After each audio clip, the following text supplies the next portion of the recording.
दिल्ली में कई सारी सीटें ऐसी हैं जहां पर मुस्लिम आबादी न सिर्फ निर्णायक भूमिका निभाती है, बल्कि अगल बगल की कई सारी सीटों पर भी राजनीतिक समीकरण तय करती है।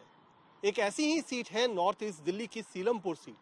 सीलमपुर सीट इसलिए खास है क्योंकि ये जो पूरा इलाका है, उसके आसपास लगता हुआ मुस्तफाबाद, बाबरपुर, सीलमपुर, करावल नगर, इन तमाम सीटों पर यहाँ के राजनीतिक समीकरणों का असर होता है।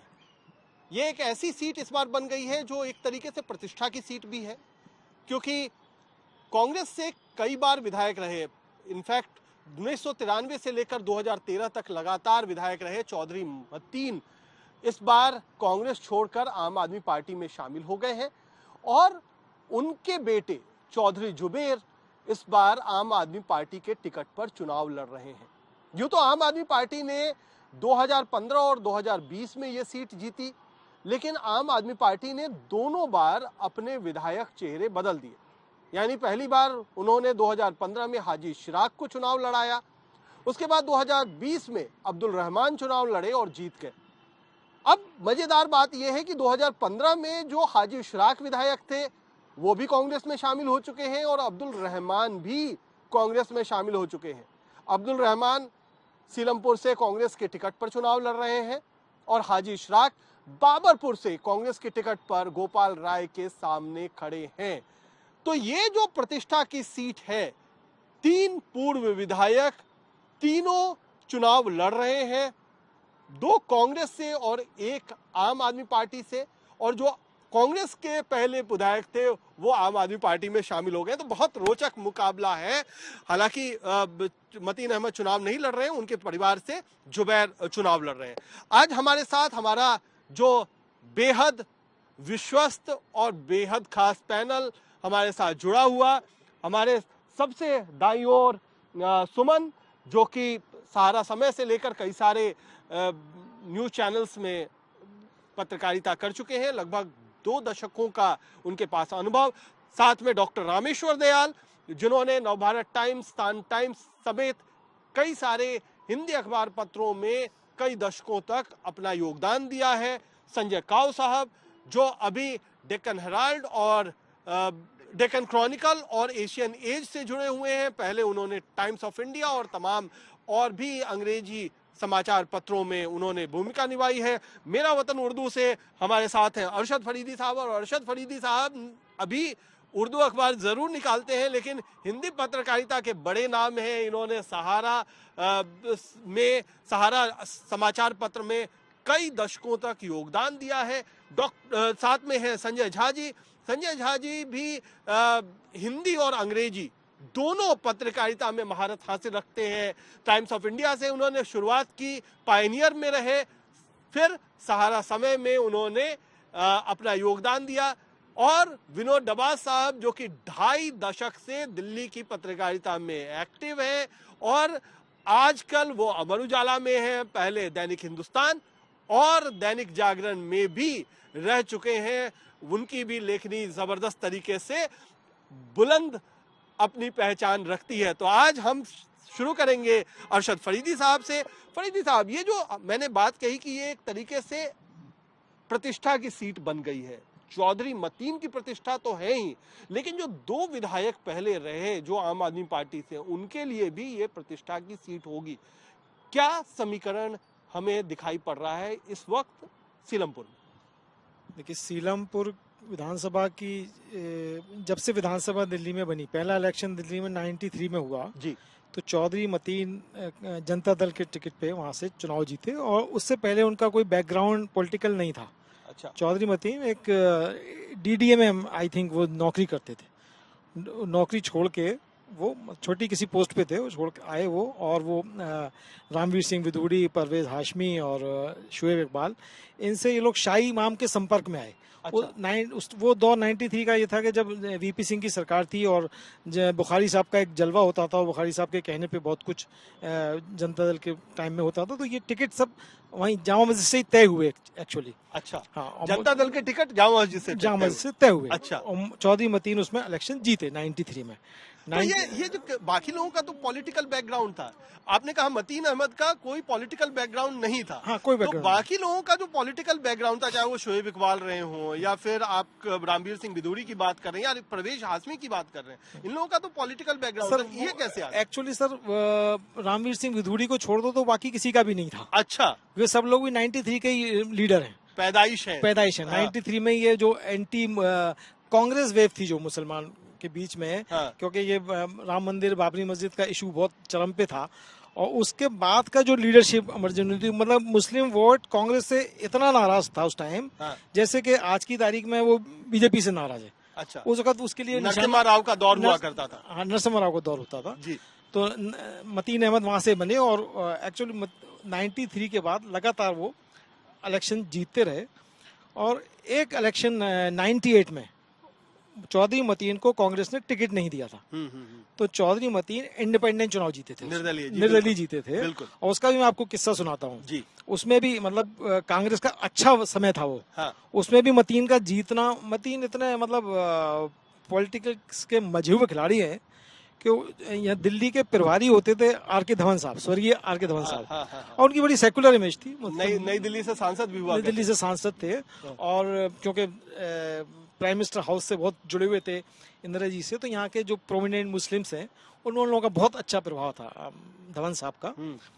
तो धवन साहब प्रभारी थे दिल्ली के, और मतीन को टिकट नहीं दिया, तो मतीन ने रातों रात इशू बना दिया कि इसने मुझे कटुआ कह के, सॉरी एक ऐसा अपशब्द कह के, मुझे मुसलमान कह के इन्होंने मुझे नकारा है, और वो पूरी कॉन्स्टिट्यूंसी में कांग्रेस के खिलाफ कैंपेन करते हुए इलेक्शन वो जीत गए, और इलेक्शन बहुत बढ़िया भारी मतों से जीते, और कांग्रेस मुंह ताकती रह गई कि हुआ क्या। और वो दौर था जबकि शीला दीक्षित अपने पीक पे थी, और प्याज का जो पूरा नाराजगी थी उसकी वजह से बीजेपी को कुर्सी गंवानी पड़ी। हाँ, मतलब वो ये 98 की बता रहा हूँ, 98 की बात। जी। और चौधरी मतीन उसके इलेक्शन जीतने के बाद फिर वो कांग्रेस में शामिल हो गए। हाँ। तो मैं उनकी वो बता रहा हूँ आपको कि यूएसपी क्या है कि वो वहाँ के मतदाताओं को कैसे संभालते हैं।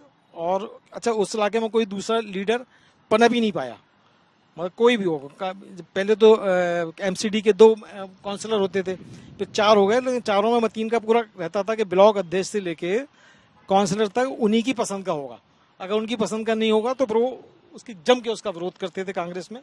और मुझे याद है कि उस दौरान में एक महिला काउंसलर हुआ करती थी जो उनके खिलाफ थी, जमीर अहमद मुन्ना हुआ करते थे, जो कि उनके खिलाफ थे, लेकिन उनकी सियासत धीरे धीरे खत्म हो गई। ये खिलाफ भी थे और चेले भी थे, उनके चेले भी थे जी। शुरुआती दौर में वही चेले थे मतीन अहमद। संजय झा जी, आपको क्या लगता है कि ये जो पूरा सीट है इसमें एक तो मुस्लिम वोटर तो प्रभावशाली हैं, और सबसे ज्यादा मुस्लिम वोटर जो हैं वो पूरी दिल्ली में अगर किसी एक विधानसभा में है तो वो सीलमपुर विधानसभा में।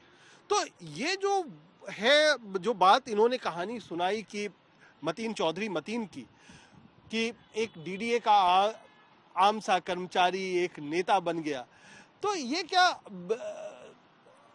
यही एक तरीके से कि एक आम वोटर जो है, आम मुस्लिम वोटर, वो कम से कम जो पुरानी दिल्ली या ओखला टाइप का बहुत ज्यादा हाई प्रोफाइल नहीं है, लेकिन एक आम नागरिक की तरह से वहां पर बिहेव करता है, इसीलिए वहां पर एक आम आदमी को भी उन्होंने अपना विधायक चुन लिया। अरे बड़ा सही पॉइंट आपने पकड़ा है कि लोगों से और आम आदमी से चौधरी मतीन अहमद का कनेक्ट बड़ा शानदार है। लगातार 4-5 बार विधायक का चुनाव जीतना, कांग्रेस के टिकट देने पे जीतना, कांग्रेस के टिकट न देने पे जीतना, जनता दल से जीतना, वो दर्शाता है कि उनका मास कनेक्ट जबरदस्त है। मुझे याद है शीला दीक्षित को नॉर्थ ईस्ट की सीट मिली थी और कैंपेन करने का दायित्व प्रियंका गांधी पे था। करीब 6 किलोमीटर की पदयात्रा थी, रोड शो था, और 6 किलोमीटर तक रोड जो था दोनों तरफ से चौक्ड था, 1 इंच की जगह नहीं थी। इतनी क्राउड मतीन कर पाए थे, और कांग्रेस के शीर्ष नेताओं के निर्देश पर जब जब अमेठी में लोकसभा चुनाव होता था, इन्हें कई हफ्तों तक अमेठी में बिठाया जाता था। यानी कांग्रेस के आम नेता से शुरू करके एक ऊंचाई तक मतीन खुद पहुंचे हैं ये दर्शाता है कि आम लोगों में उनकी पकड़ बहुत है और इस चुनाव में भी एडवांटेज मतीन रहेगा। विनोद डब्बास, आपसे हम ये समझना चाहेंगे कि ये जो सीट है, हालांकि मुस्लिम डोमिनेटेड सीट है, लेकिन बीजेपी ने अनिल गौड़ को यहाँ से उम्मीदवार बनाया है। ये जो पोलराइजेशन का फैक्टर है जो कई सारी सीटों पर होता है, क्या यहाँ पर भी लग रहा है क्या कि कोई एक ऐसा फैक्टर काम कर सकता है, या किसी चमत्कार का इंतजार है कि बीजेपी कोई चमत्कार कर जाए, जो दो मुस्लिम कैंडिडेट हैं मुख्य तौर पर कांग्रेस और आम आदमी पार्टी के, उनमें वोटों का बंटवारा हो और बीजेपी निकल जाए, ऐसा कुछ लग रहा है, या ये एक तरीके से टोकन बस उन्होंने उतार दिया उम्मीदवारी को? नहीं, मैं अभी आपको बताता हूँ। दरअसल यहाँ 2 साल, जब दिल्ली में 2 साल पहले एमसीडी चुनाव हुए, हाँ, और तो कांग्रेस 9 सीटें जीती थी पूरी दिल्ली में। हाँ, एमसीडी की हाँ, 5 इस नॉर्थ ईस्ट में जीती थी। हाँ, और तो ये यहाँ पर जो है कांग्रेस का प्रभाव तो है, चाहे मतीन अहमद के कारण है रहा हो या वैसे रहा, लेकिन वो जो 5 सीटें जीती थी वो आसपास की भी सीटें थी, सीलमपुर से बाहर भी थी। अच्छा, एक भी जो बात और, चूंकि आप एमसीडी भी कवर करते हैं, जो पहला कांग्रेस का लगा क्या कि वो कमबैक कर सकती है, वो सीलमपुर में उपचुनाव हुए थे जिसमें जुबैर को कैंडिडेट बनाया। हाँ। और उस समय 6 सीटों पर उपचुनाव हुए थे और 5 सीटें आम आदमी पार्टी जीती थी और एक सीट कांग्रेस जीती थी। बिल्कुल, वो भी चुनाव बड़ा इंटरेस्टिंग था। 2021 में वो चुनाव, 2021 में चुनाव हुआ। हाँ, ये करीब 10,000 वोटों से जीते थे ये जुबैर, जो अभी एमएलए का चुनाव लड़ रहे हैं। और अभी इनकी वाइफ भी वहाँ से पार्षद है, वो भी जो है, जो 5 जीते थे उन्हीं में शामिल है इनकी वाइफ भी। दूसरा, आप जो कह रहे हैं वोट बंटवारे का, अभी तक क्या था, पिछले 2 चुनावों में मतीन अहमद भी यहाँ से चुनाव आ रहे हैं, क्योंकि दरअसल मुस्लिम वोटर वो एक तरफ जा रहा है। पिछले 2 चुनाव में वो कांग्रेस को भी और मतीन को भी छोड़ा, वो आम आदमी पार्टी की तरफ चला गया। बिल्कुल। और तो अब देखना ये है कि वहाँ का मुस्लिम वोटर किधर जाता है, क्योंकि अभी उसने तय नहीं किया। रही बात हिंदू वोटर की, मतीन अहमद की जो एक छवि ऐसी रही धर्मनिरपेक्ष की, इनको हिंदू वोटर भी मिलता रहा है। और ये जैसे कावड़ यात्रा आती है तो उसमें ये शिविर लगाते हैं, बहुत सेवा करते हैं। और इसके अलावा ये हिंदू इलाके में भी, अभी मैं पिछले दिनों मौजपुर में गया था, मौजपुर इसी इलाके में आता है, और तो वहाँ के जो लोग बता रहे थे मौजपुर गाँव में के, कि जो है अब 10 साल से कोई यहाँ एमएलए नहीं आ रहा, पहले ऐसी कोई शिकायत नहीं थी। ये बात बहुत बड़ी बात कही। उधर से मैं शामिल करूंगा, लेकिन पहले संजय कावत साहब को मैं पूछता हूँ, ये जो मतीन ने एक तरीके से बैटन अपना दिया है अपने बेटे को, चौधरी जुबैर को, तो चौधरी जुबैर को जो बैटन दिया, ये हम बात कर रहे हैं कि मतीन अहमद का जलवा, लेकिन कई बार हमें दिखाई पड़ता है कि जब बेटों को सौंपते हैं आप अपनी, तो वहां पर आप कमजोर पड़ जाते हैं। तो क्या जो जलवा चौधरी मतीन का रहा वही चौधरी जुबैर कायम कर पाएंगे? ये कितनी बड़ी चुनौती। और इस बार हमने चुनाव में देखा है कि कई सारे नेताओं के बेटे या उनकी बहू या उनके पोते चुनाव लड़ रहे हैं, किस तरीके से उनका परफॉर्मेंस आप देखते हैं? इसमें थोड़ा सा पीछे हट के अगर देखें, जैसे अरशद साहब ने कहा, जामा मस्जिद के इमाम साहब के यहाँ से तय हुआ परवेज हाशमी, जो बहुत अच्छे बड़े नेता रहे हैं, उसके बाद बने मतीन अहमद जी, और कई नेताओं के नाम लिए इन्होंने। सो मतीन अहमद जी उस एरा के प्रोडक्ट हैं, जबकि शाही इमाम जी का वर्ड जो होता था, एक बड़ा जो इकबाल भी उसी में थे। हाँ, जो अपील होती थी वो एक बाइंडिंग इफेक्ट हो जाता था पूरे मुसलमानों का जो दिल्ली की राजधानी में थे। नॉट ओनली दिल्ली, पूरे इंडिया में शाही इमाम जी की अपील जो है वो जारी करते थे मुसलमानों को कि आप किस पार्टी को वोट डालना चाहिए। अब इस चुनाव में आम आदमी पार्टी जब आई थी, उन्होंने कहा था कि भाई साहब ऐसा है, हम लोग रिश्तेदारियों में जो है टिकटें नहीं बांटेंगे, अब आम आदमी पार्टी को ही ले लीजिए। मतीन अहमद जी 5 टाइम के 5 टाइम्स और 2013 में भी जीते, जबकि बहुत सबका सफाया हो गया, तब भी जीते। दैट मीन्स 5 टाइम जीतने वाले एक एमएलए हैं।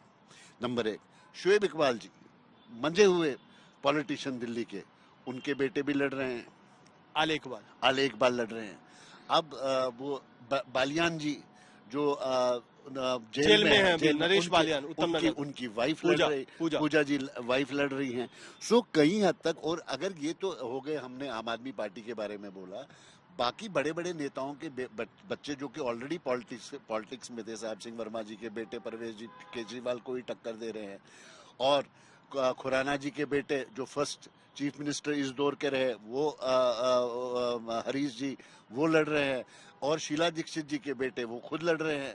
सो यहाँ तक कि मंगत राम सिंघल के पोते को इस बार टिकट दिया गया जी जी जी जी आदर्श नगर से। जी जी तो बेटे से बढ़ गया है, वो पोते तक बात पहुंच गई। अरे तंवर साहब के बेटे को भी मिल गया टिकट। हाँ, सो दिल्ली कैंट से भुवन लड़ रहे हैं, भुवन तंवर। सो ये एक पब्लिक को तय करना पड़ेगा। देखिए कि बाप आपका बहुत अच्छा इंसान है लेकिन बेटा मर्डरर है।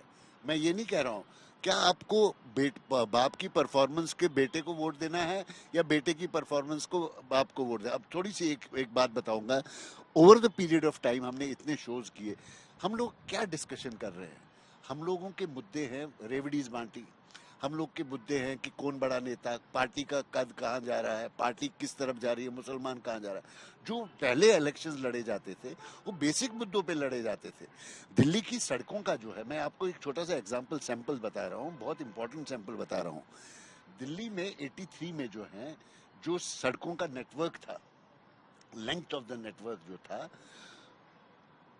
वो आज की डेट में इस 2025 में डबल हो गया है। 32,000 किलोमीटर है। जो गाड़ियां थी 33,000 लगभग किलोमीटर का, जो गाड़ियां हैं, जो उनका जो नंबर ऑफ गाड़ीज व्हीकल्स रजिस्टर्ड जो दिल्ली में है वो 21 टाइम्स बढ़ी है। हाँ बिल्कुल। अब देखिए 33,000 नेटवर्क दिल्ली का सड़कों का आज की डेट में है। नंबर 2 पे जो है बैंगलोर है, बैंगलोर में 14,000 किलोमीटर है। नंबर 3 पे कैलकाटा 4,000 किलोमीटर, चेन्नई वगैरह को एंड पे जो आते हैं 2,000 किलोमीटर तक का। सो दिल्ली एक राजधानी है।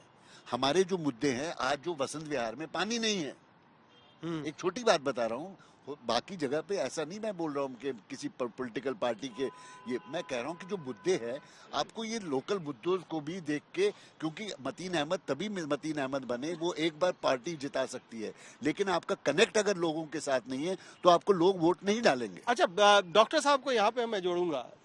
मतीन अहमद के साथ कई सारी कहानियां हैं। मेरे तो बहुत सारे मेरे अच्छे मित्रों में से हैं, पॉलिटिकल मित्रों में से, तो मेरे साथ भी बहुत कहानियां। एक बार कहा जाता था कि जब मतीन साहब जब चुनाव लड़ते हैं ना, तो वो उस समय एम्बेसडर से चला करते थे, तो वो कहते हैं कि एम्बेसडर का वो शीशा खोल करके हाथ बाहर निकाल करके लोग चलते थे ताकि लोग उनके साथ हाथ मिला सके।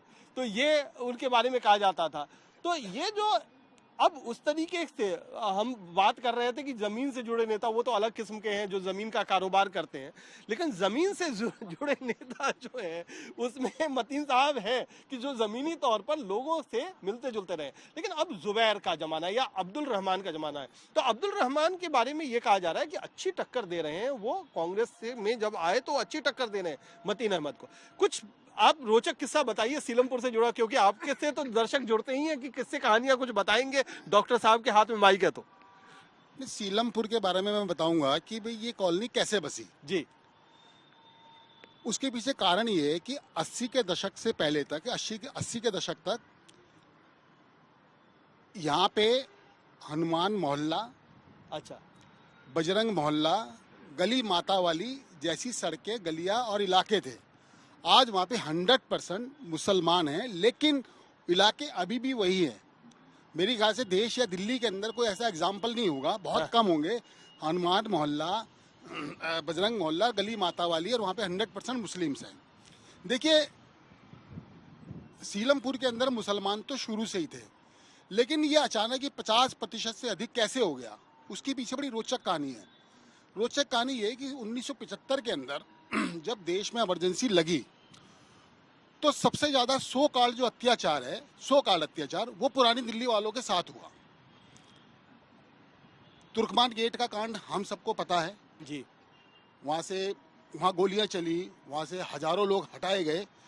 इसके अलावा जामा मस्जिद की सीढ़ियाँ और जामा मस्जिद के नीचे इलाके थे जहाँ पे आज मीना बाजार बना हुआ है, वहाँ पे हजारों, मैं कहता हूँ लाखों विस्थापित लोग थे, पुराने लोग भी थे जो वहाँ रहते थे। 1975 में जब पूरे जामा मस्जिद को संवारने का काम शुरू हुआ तो सारे मुसलमानों को वहाँ से हटाया गया। संजय गांधी का दौर हुआ, संजय गांधी का दौर और था, जगमोहन उनके वो थे, और BR टमटा वो कमिश्नर थे नगर निगम के। तो ये 3 लोगों की तिकड़ी थी। इन लोगों ने पूरा जामा मस्जिद को साफ कर दिया। हालात ये थी कि इमरजेंसी से पहले में बहुत छोटे छोटे बच्चे थे, हम जब जामा मस्जिद की सीढ़ियों में चलते थे तो चढ़ते थे तो हमें जगह नहीं मिलती थी चढ़ने की, क्योंकि वहाँ पे सबका कब्जा था।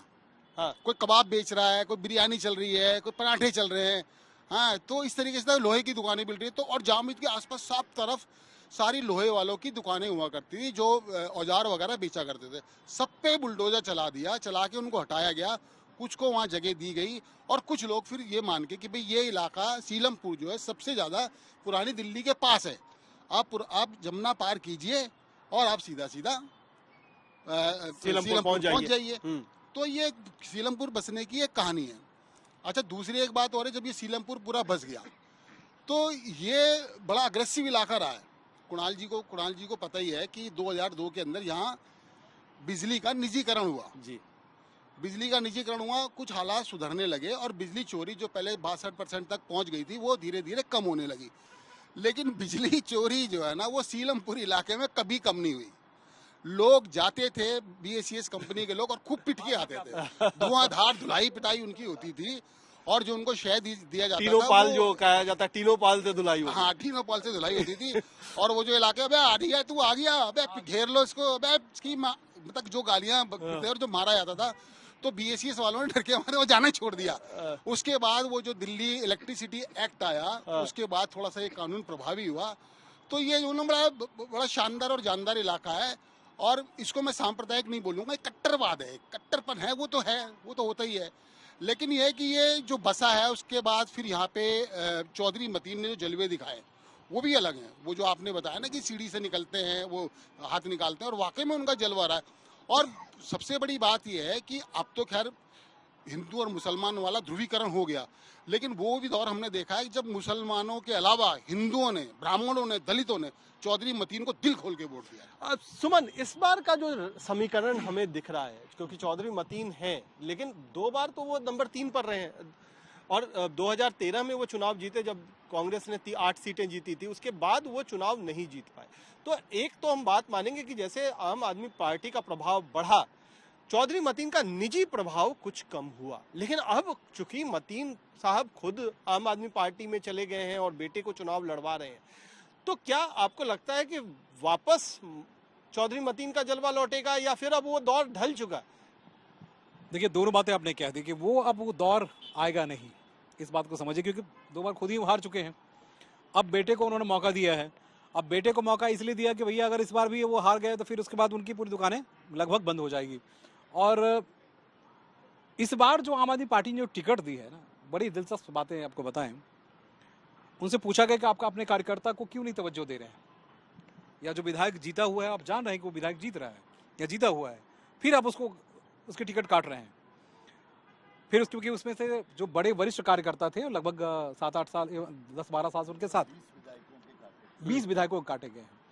तो उसमें कुछ विधायक ऐसे थे जिन्होंने काम नहीं किया, जिन्होंने अपने कहा जमीन से जुड़े हुए नहीं बल्कि जमीन से जुड़े हुए, जमीन के अंदर घुसे हुए थे। हाँ। और प्रॉपर्टी डीलिंग से लेकर तमाम सारी चीजें उनकी जड़ें कुछ ज्यादा गहरी, जमीन के अंदर चले गए थे। तो कहानी वो थी। बावजूद इसके कुछ ऐसे नेता थे जो वाकई में जमीन पे रह के काम कर रहे थे, बावजूद उसको काटा गया इसलिए कि पार्टी को और भी बहुत सारी जरूरतें पड़ती है। अब मतीन अहमद साहब क्यों आ गए? इससे पहले भी आम आदमी पार्टी ने उनसे अप्रोच किया था, याद कीजिए, बहुत पुराने पीछे जाइए तो उससे पहले भी अप्रोच किया गया था, लेकिन उन्होंने मतीन अहमद ने कहा कि भैया हमारा वजूद है। और वजूद क्यों है तो उसमें अब जो सर ने बताया ना, और सर जो बता ही रहे समीकरण तो है ही, बेटे और वो हिस्से, उस हिस्से में सर उस वक्त सारा समय NCR का हेड हुआ करते थे। सीलमपुर में बहुत बड़ी घटना घटी थी, वहाँ पुलिस को जाने में और किस किस को कैसे कैसे जाने में, तो एक छत्र राज रहा है मतीन अहमद का उस हिस्से में, वो जलवा गया।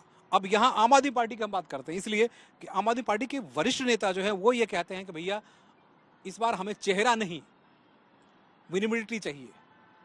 कौन नेता हमारा जीत के आ सकता है?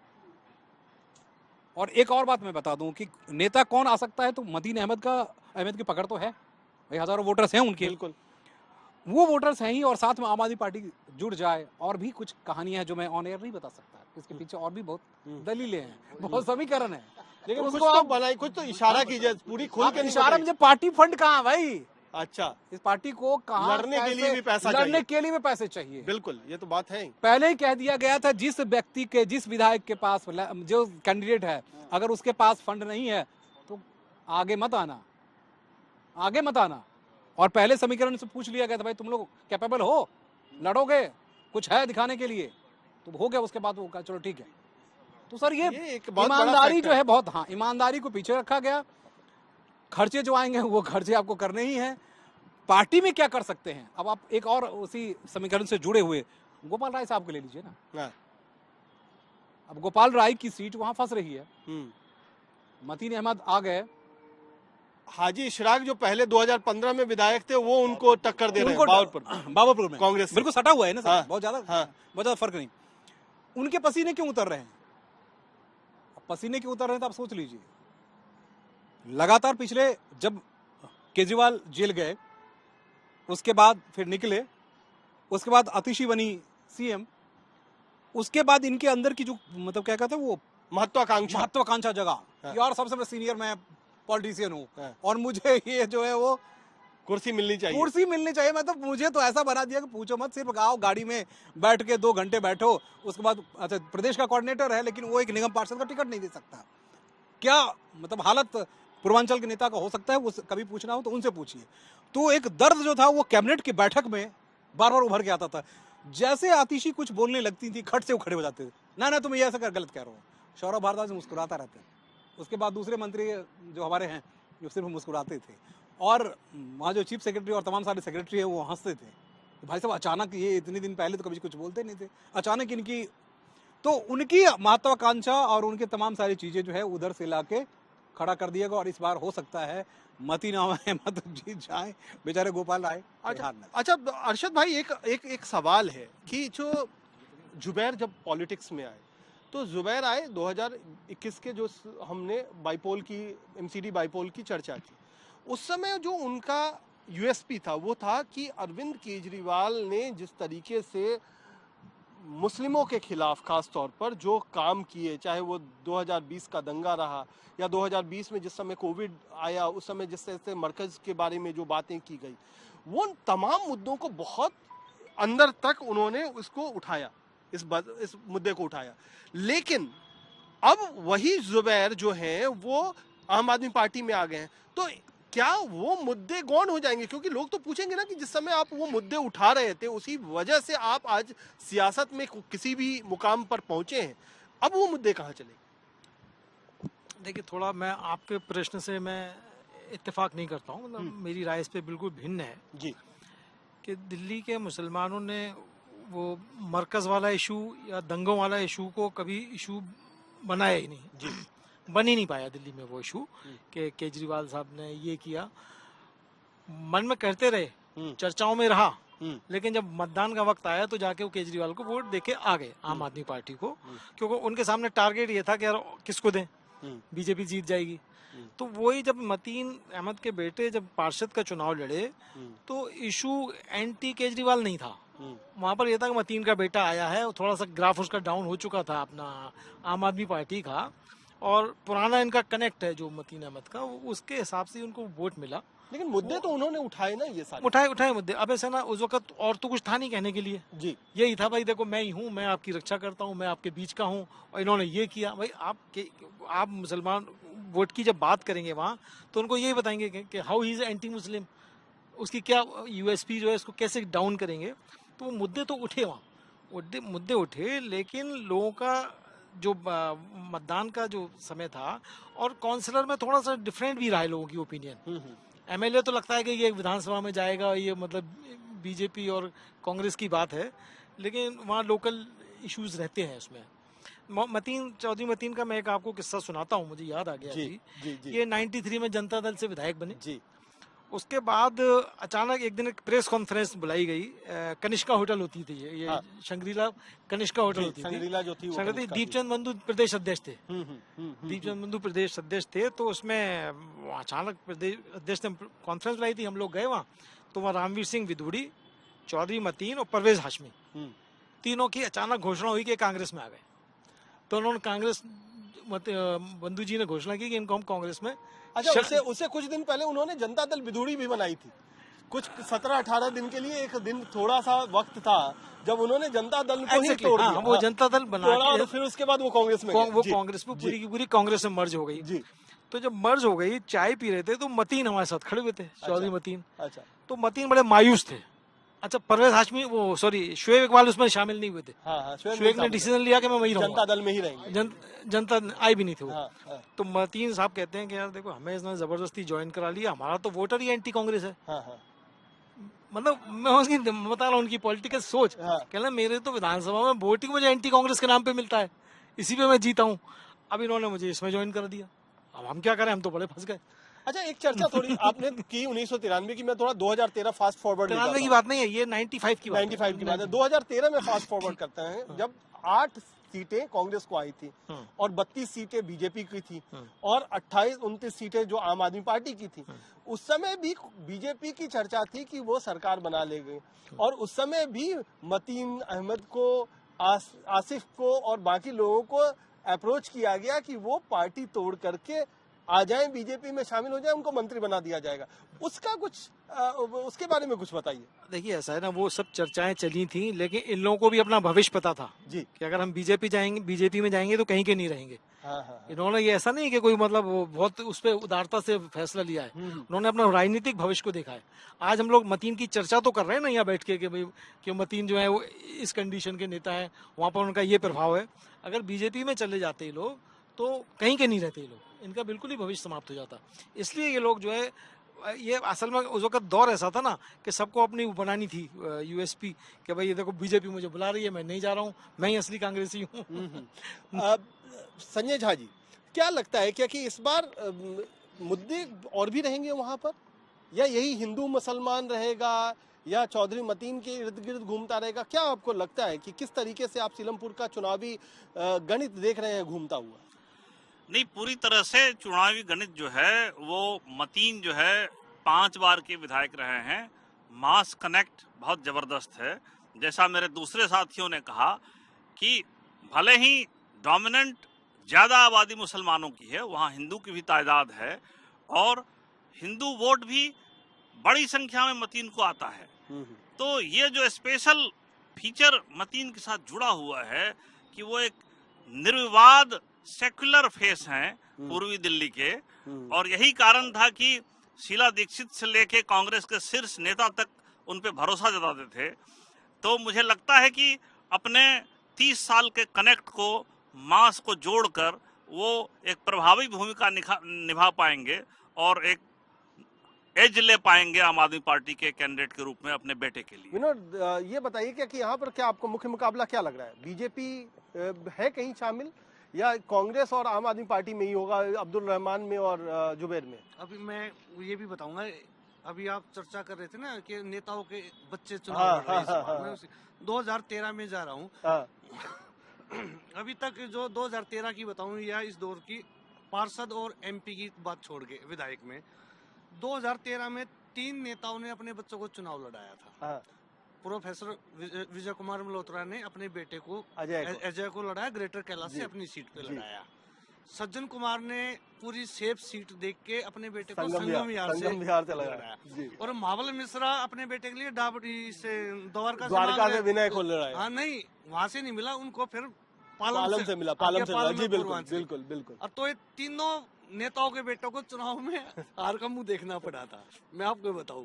और इस बार भी कहीं देख रहा, तो अब जो है वो नेताओं के और अजय मल्होत्रा और जगप्रवेश तो साफ ही हो गए। उसके बाद तो अब है नहीं, विनय आम आदमी पार्टी में चले गए और विधायक बन गए। तो अभी तक का ये रिकॉर्ड रहा है, जो नेता मतलब अपने रहते रहते अपने बच्चों को स्थापित करना चाहते हो, कामयाब नहीं हुए। अच्छा, ये सवाल ये है कि मतीन अहमद का बेटा कामयाब ये बड़ा रोचक प्रसंग आपने छेड़ा है, और ये बहुत बड़ी बात है, क्योंकि कद बहुत बड़ा है विजय कुमार मल्होत्रा का। अगर हम दिल्ली की और बीजेपी के अंदर पॉलिटिक्स में देखें तो बहुत बड़ा कद है। सज्जन कुमार का उसी तरीके से कांग्रेस के लिए तो बहुत ही बड़ा उन्होंने कद है। और साथ ही साथ आपने अगर महाबल मिश्रा का, तो जी थोड़ा सा इसमें सर ने इन्होंने बहुत अच्छी बात जो बोली है कि जब इन्होंने अपने जीते किसी को लड़ाने की कोशिश की वो हार गए। लेकिन थोड़ा सा इसमें जब शीला दीक्षित जी मुख्यमंत्री थी, तो संदीप दीक्षित एमपी बने। नहीं, मैं थोड़ा क्लैरिटी के लिए। और दूसरी चीज, शीला दीक्षित के साथ साथ ये जो इम्पोर्टेंट, यार मैं भूल ही गया, मेरे दिमाग से परवेश वर्मा। नहीं, मेरे दिमाग में था, मैं एकदम से जो है, क्योंकि मैं इतना जो है age is catching on me, so मेरे दिमाग से निकल गया। शीला दीक्षित जी का मेरे को ये इसलिए याद आया क्योंकि संदीप दीक्षित जी शीला दीक्षित के होते होते ही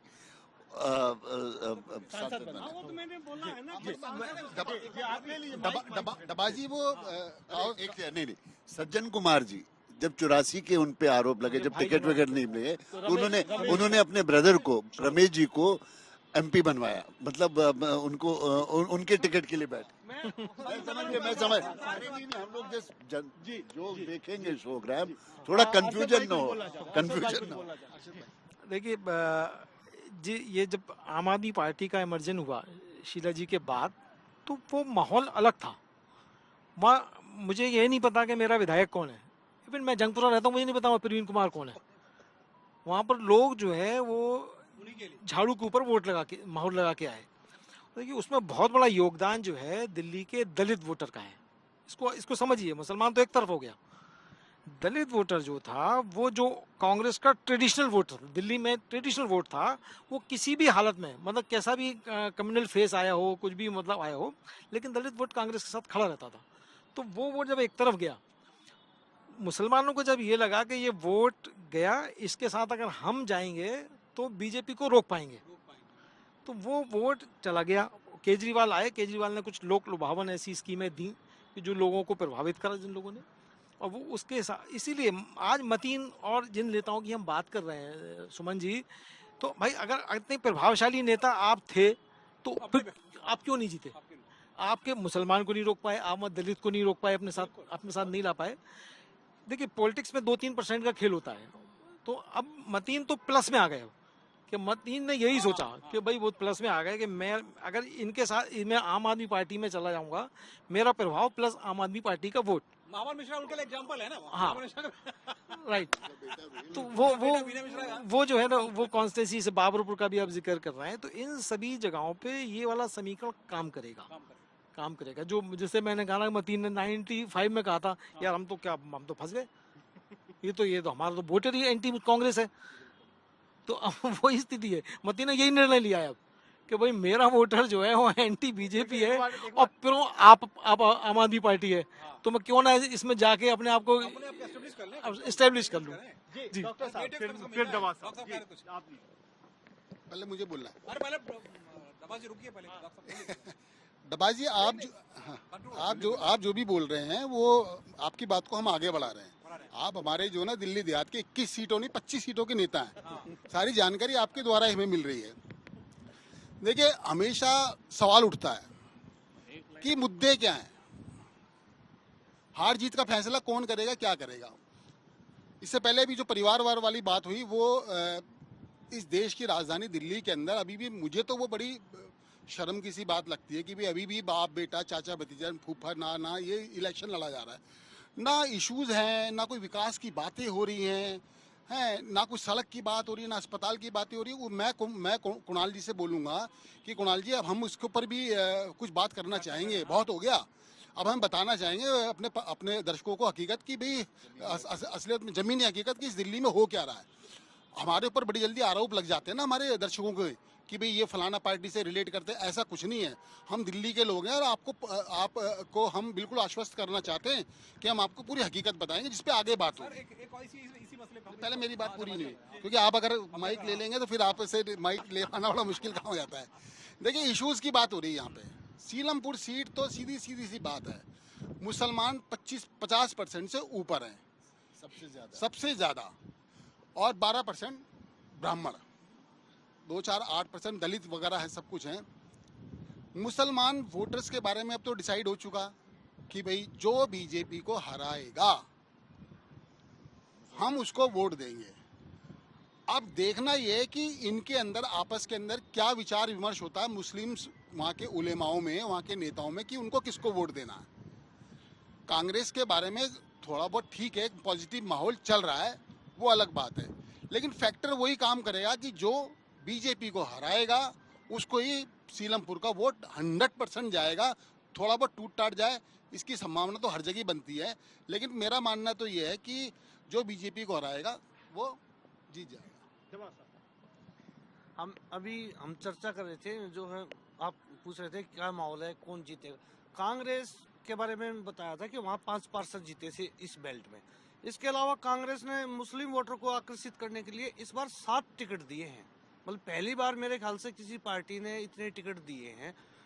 5 सीट तो यहाँ प्रॉपर है, मुस्लिम बहुल है कि वहाँ हमेशा 5 एमएलए जीतते हैं। एक बार 2015 में 4 जीते, नहीं तो हमेशा 5 ही जीते हैं। और तो आम आदमी पार्टी ने भी 5 ही मुस्लिम को दिए, लेकिन कांग्रेस ने 7 को दिया। और तो उसका टारगेट है मुस्लिम वोटर को अपनी तरफ आकर्षित करना। और ये माहौल जो बना रही है कांग्रेस, और वो दिखा रही है कि जैसे अभी डॉक्टर साहब बोल रहे थे कि जो बीजेपी को हराएगा मुस्लिम उधर ही जाएगा। तो कांग्रेस ये दिखाने में लगी हुई है कि हम हराने की कंडीशन में ताकत लगा रहे हैं और हमारी तरफ आए और हमने आपको टिकट भी ज्यादा दिया है। देखिए कोई कुणाल, मैं कंट्रोल नहीं कर पा रहा। जो अभी भाई कह रहे थे, मैं कुछ हिस्से में गया हूँ और मैं मुसलमान के इलाके, मतलब मुसलमान जो वोटर्स हैं उन इलाके में गया हूँ अभी पिछले 4-5 दिनों में मैंने देखा। और जो आप कांग्रेस की बात कर रहे थे कि नहीं जो उसको हराएगा उसी के पास जाएंगे, तो ये भी थोड़ा इससे हटके मेरे पास वो रिकॉर्ड है, हमने जो लोगों से बातचीत की है वो हटके है कि कांग्रेस में भी लोग अब जाने को मजबूर हैं। बहुत सारे मसले ऐसे हैं, मसलों पे जाएगा। जो अभी सड़क, पानी, बिजली की बात कर रहे थे, आखिर दुर्भाग्य क्यों है कि इस प्रदेश में, देश की राजधानी में, उन गलियों से अब निकलना आपके लिए मुश्किल हो जाता है।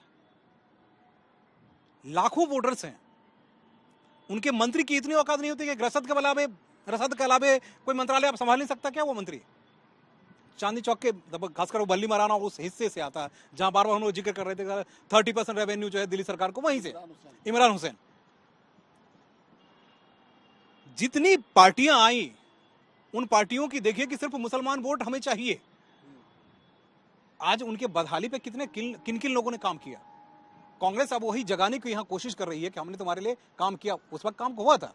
अभी 10 सालों में इन इलाकों की हालत देखिए ना, क्या पानी की सप्लाई हो पाई क्या? बिल्कुल। क्या सड़कों की साफ सफाई हो पा रही है क्या? आज सबसे गंदी अगर दशा दुर्दशा में है तो यही है सर। और ये कोई आज की बात नहीं। मैं ये बात कहूंगा क्या कि ये लगातार ऐसा हुआ है। ऐसा नहीं है कि कांग्रेस के जमाने में ये जो इलाके थे वो स्वर्ग हुआ करते थे और अचानक आम आदमी पार्टी का राज आते ही वो नर्क बन गए, ऐसा नहीं है। पहले भी इन इलाकों की स्थिति ऐसी थी। सफाई साफ सफाई क्यों? ये बात बिल्कुल मैं मानता हूं। कुणाल जी, एक बात आप मसला भूलिए मत। जब इसी हिस्से से जेपी अग्रवाल प्रदेश अध्यक्ष हुआ करते थे और सांसद भी हुआ करते थे, उन्होंने कहा था कि सिग्नेचर ब्रिज मत बनाइए, हमें 2 पुल दे दीजिए जिससे कि कम से कम वहां पर ट्रैफिक की समस्या का निजात हो जाए। समस्या का बिल्कुल, तो ऐसे भी नेता रहे, मैं मानता हूं। लेकिन अब आज की तारीख में क्या कुछ स्थिति है, और ये है कि अभी अब हवा बहनी शुरू हो गई है दिल्ली में। कुछ दिनों पहले हवा शांत थी, आजकल हवा कुछ बह रही है, लेकिन यह हवा कभी पूरब से आती है, कभी पश्चिम से आती है, बहुत कंफ्यूज कर रही है। और कुछ इसी तरीके की सियासी हवा भी हमें दिल्ली में दिखाई पड़ रही है। तो अब ये 5 तारीख को ये हवा किस तरफ बहेगी और 5 तारीख के बाद 8 तारीख को क्या इसका रुख कुछ पलटेगा या फिर वही रहेगा, इस पर भी बहुत कुछ निर्भर करता है। तो हमारी जो नजर है उस सियासी हवा पर है। अब ये सियासी हवा क्या किसी व्यक्तित्व के प्रभाव में चल पाती है, या फिर किसी पार्टी के बारे में होती है, या फिर वो हवा बदलाव की होती है, ये भी बहुत महत्वपूर्ण रहेगा। तो उस हवा पर हमारी इस पूरी जो सबसे पारखी टीम है उसकी नजर है। हम उस हवा की रफ्तार भी बताएंगे, उस हवा की रफ्तार आंकेंगे भी, और उस हवा की दिशा किस तरफ से आ रही है वो भी हम देखेंगे। तो इस पर नजर बनाए रहिए, क्योंकि इससे बेहतर जो मौसम वैज्ञानिक, राजनीतिक मौसम वैज्ञानिक जो हम लोग हैं, उससे बेहतर आपको कहीं मिलेगा नहीं। तो हम हवा का रुख आपको वहां कर आप तक पहुंचाएंगे, और आप इसी तरीके से हवा चलनी शुरू हो गई है। हमारे साथ जुड़े रहिए। आज के लिए इतना ही, बहुत बहुत धन्यवाद।